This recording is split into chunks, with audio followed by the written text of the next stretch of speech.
లూకా సువార్త 3వ అధ్యాయము పవిత్ర వచనములు 1వ వచనము నుండి 6వ వచనం వరకు. లూకా సువార్త 3వ అధ్యాయము 1వ వచనము నుండి 6వ వచనం వరకు. అది తిబేరియా చక్రవర్తి పరిపాలన కాలములో 15వ సంవత్సరము యూదయా మండలమునకు పొంతు పిలాతు పాలకుడు, గలిలయకు హేరోదు, ఇతురియా త్రకోనియా ప్రాంతములకు అతని సోదరుడు ఫిలిప్పు, అబిలేనికు లిసాన్య అధిపతులు, అన్నా కైఫా ప్రధానార్చకులు, అప్పుడు ఎడారిలో ఉన్న జకరయ్య కుమారుడగు యోహానుకు దేవుని వాక్కు వినిపించెను.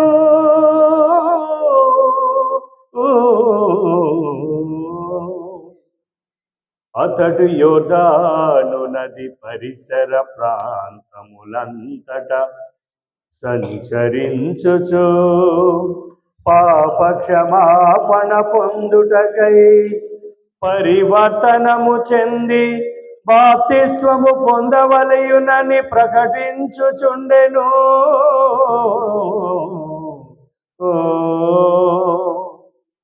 యెషయా ప్రవక్త గ్రంథము ఇట్లు రాయబడెను.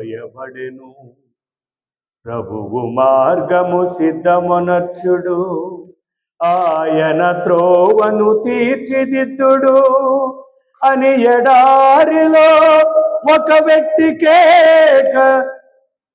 కేకలిడుచుండెను. ప్రతి లోయ పూడ్చబడును, పర్వతములు కొండలు సమము చేయబడును, వక్ర మార్గములు సక్రమము చేయబడును, కరకు మార్గములు నునుపు చేయబడును.